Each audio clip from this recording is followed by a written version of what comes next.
Welcome to my channel. എല്ലാവർക്കും simply magic with പ്രവിയിലേക്ക് സ്വാഗതം.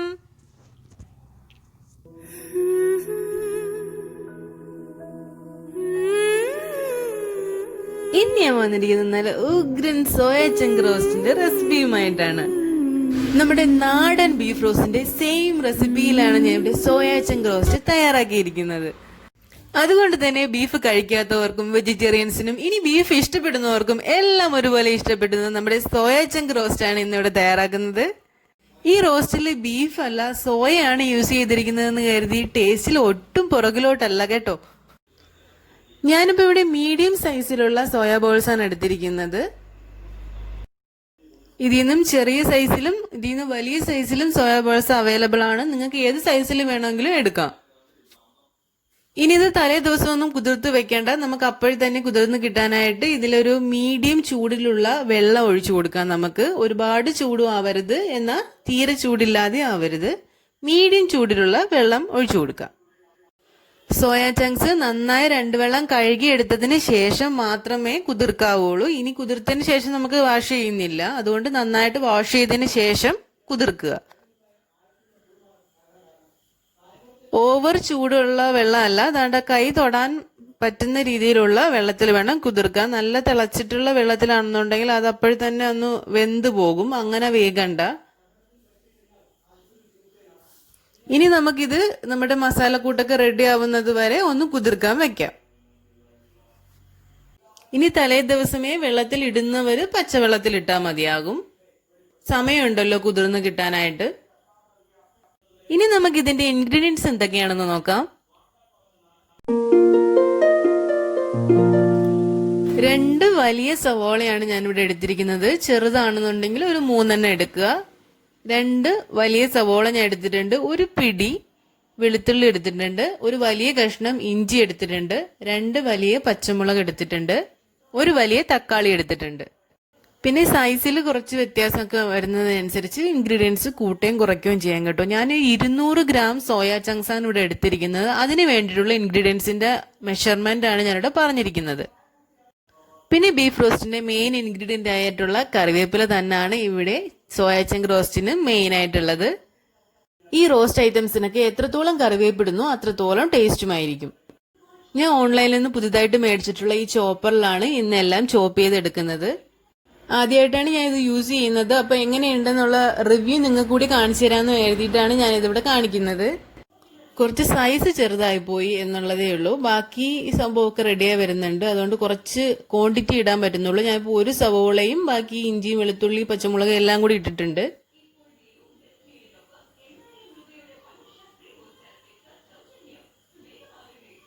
ഇനി ഇത് നന്നായിട്ട് ലോക്ക് ചെയ്തിട്ട് നമ്മൾ സ്ക്യൂസ് ചെയ്യുക, അത്രേ ഉള്ളൂ.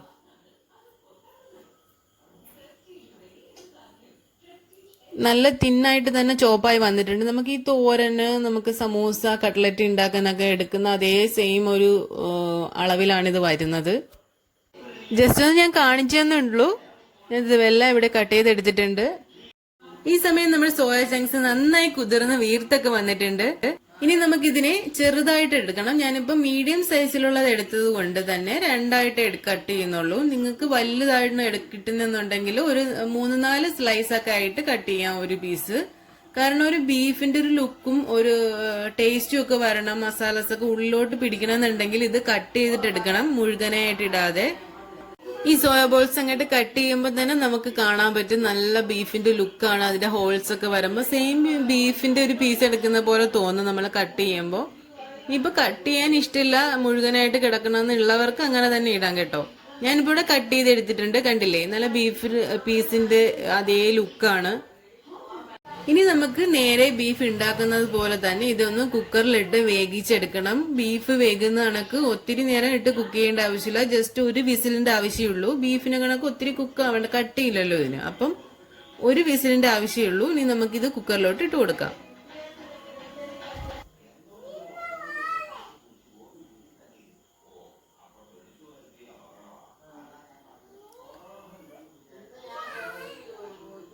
ഇനി ഇതിലേക്ക് നമ്മൾ നേരത്തെ ചോപ്പ് ചെയ്ത് വെച്ചിട്ടുള്ള സവോള, പച്ചമുളക്, വെളുത്തുള്ളി, ഇഞ്ചി അതെല്ലാം കൂടി ഇട്ട് കൊടുക്കാം.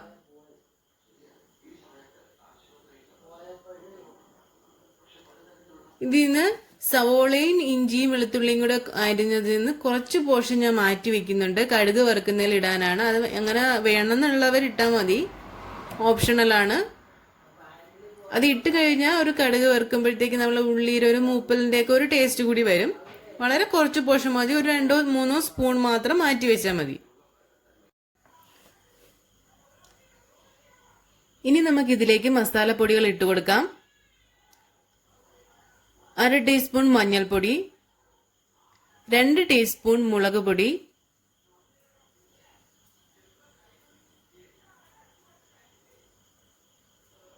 3 ടീസ്പൂൺ മല്ലിപ്പൊടി.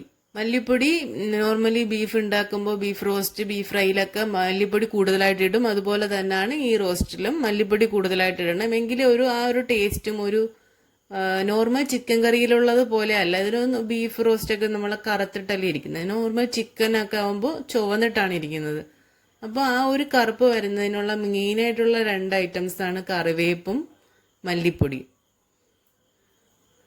ഇനി നമുക്ക് ഒരു 1/4 ടീസ്പൂൺ കുരുമുളക് പൊടിയും ഒരു 1/2 ടീസ്പൂൺ ഗരം മസാലയും ഇട്ട് കൊടുക്കാം. ഇനി ഇതിലേക്ക് കറിവേപ്പാണ് ഇട്ട് കൊടുക്കേണ്ടത്. ഒരു 3-4 തണ്ട് കറിവേപ്പ് ഇട്ട് കൊടുക്കാം. എത്രത്തോളം കറിവേപ്പ് ഇടാൻ പറ്റുമോ അത്രത്തോളം നല്ലതാണ്. പിന്നെ ഓരോരുത്തരുടെ ഇഷ്ടത്തിനനുസരിച്ച് ഇട്ട് കൊടുക്കാം.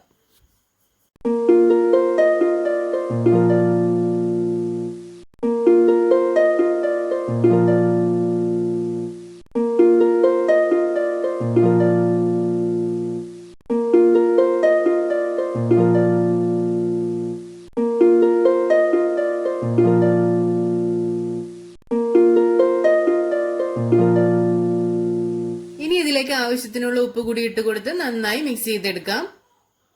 ഈ സമയം 1 സ്പൂൺ വെളിച്ചെണ്ണ കൂടി ചേർത്ത് കൊടുക്കണമെന്നുള്ളവർക്ക് ചേർത്ത് കൊടുക്കാം കേട്ടോ. ഞാനിവിടെ ചേർത്ത് കൊടുക്കുന്നില്ല.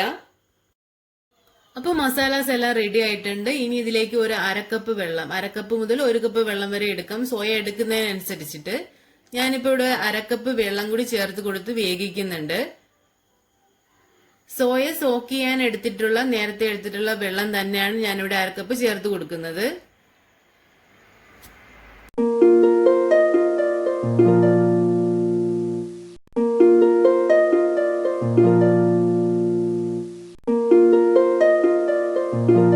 ഇനി ഇത് നന്നായി മിക്സ് ചെയ്ത് അടച്ചു വെച്ചിട്ട് വേവിച്ചെടുക്കാം.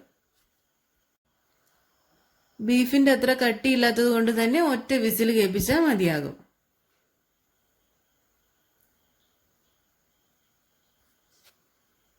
സോയ നന്നായി വെന്ത് കിട്ടുന്ന സമയത്ത് സോയയുടെ കൂടെ കഴിക്കാനായിട്ട് ദോശ കൂടി ഞാൻ തയ്യാറാക്കി എടുക്കുന്നുണ്ട്.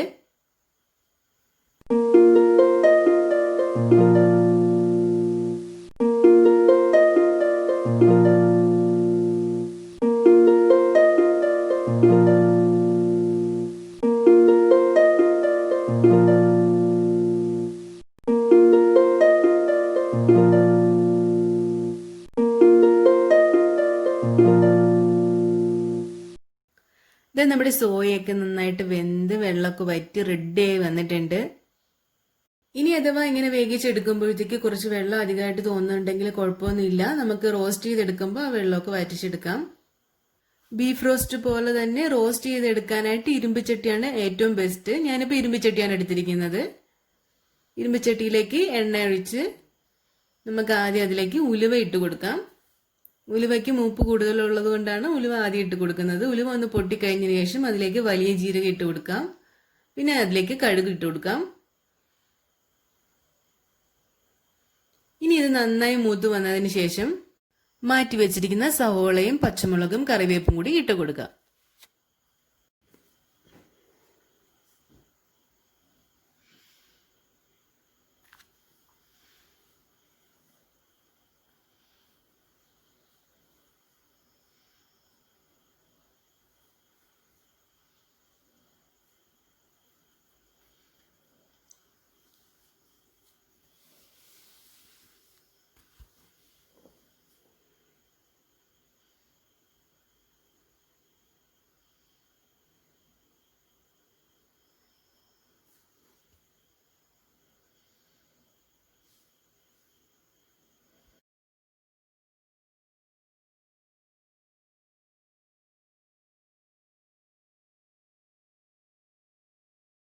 ഉള്ളിയൊക്കെ നന്നായി മൊരിഞ്ഞു വരുമ്പോഴത്തേക്ക് ഇതിലേക്ക് ഒരു 1/4 ടീസ്പൂൺ മുളക് പൊടിയും 1/2 ടീസ്പൂൺ മല്ലിപ്പൊടിയും കൂടി ഇട്ട് കൊടുക്കാം. ഒരു നല്ലൊരു ഫ്ലേവറിനും കറിക്ക് ഒരു കളർ കൊണ്ടുവരുന്നതിനും വേണ്ടിയിട്ടാണ് ഇങ്ങനെ എണ്ണയിലോട്ട് കുറച്ച് പൊടി ഇട്ട് കൊടുക്കുന്നത്. ഇനി കുക്കറിൽ വേവിച്ച് വെച്ചിരിക്കുന്ന സോയ ഇതിലേക്ക് ഇട്ട് കൊടുക്കാം. ഒരു 5-6 മിനിറ്റെങ്കിലും ഇനി ഇരുമ്പ് ചട്ടിയിൽ കിടന്ന് അതിനെ റോസ്റ്റ് ചെയ്തെടുക്കണം. നന്നായിട്ട് മൂത്ത് വരണം. നല്ല കളറൊക്കെ ചേഞ്ച് ആവും. ഈ കളറൊക്കെ മാറി നന്നായിട്ട് ഡാർക്ക് കളറായി കറിവേപ്പൊക്കെ നന്നായി മൊരിഞ്ഞിട്ട്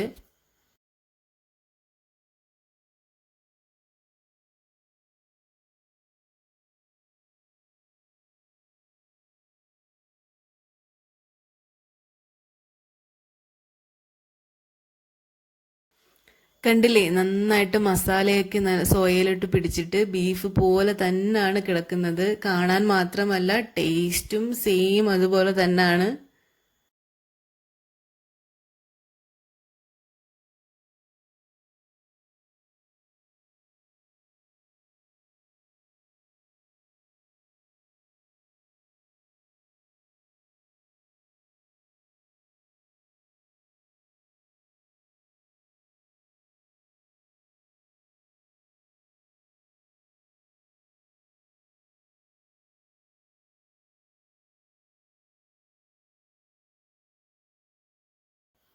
ഇത് നന്നായി വരണ്ട് വന്നിട്ടുണ്ട്. ഈ സ്റ്റേജിൽ 1/2 ടീസ്പൂൺ ഗരം മസാല കൂടി ചേർത്ത് കൊടുക്കാം.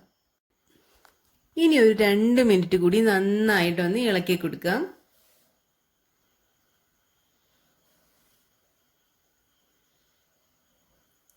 അപ്പോൾ നമ്മുടെ ബീഫ് റോസ്റ്റിന്റെ സെയിം ടേസ്റ്റിലും സെയിം റെസിപ്പിയിലുമുള്ള സോയ ചങ്ക് റോസ്റ്റ് റെഡി ആയിട്ടുണ്ട്. ഇത് കണ്ടില്ലേ, അടിപൊളി ടേസ്റ്റ് ആണ്. അപ്പോൾ എല്ലാവർക്കും റെസിപ്പി ഇഷ്ടമായെന്ന് വിചാരിക്കുന്നു. എല്ലാവരും ട്രൈ ചെയ്ത് നോക്കണം. എന്റെ ചാനൽ ആരെങ്കിലും സബ്സ്ക്രൈബ് ചെയ്യാതെ വീഡിയോ കാണുന്നുണ്ടെങ്കിൽ ദയവായി ഒന്ന് സബ്സ്ക്രൈബ് ചെയ്ത് സപ്പോർട്ട് ചെയ്യണേ.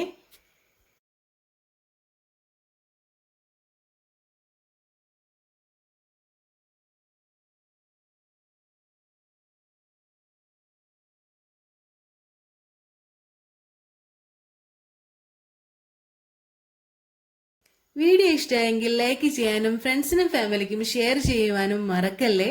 അപ്പോൾ നെക്സ്റ്റ് വീഡിയോയുമായി കാണുന്നത് വരെ ബൈ.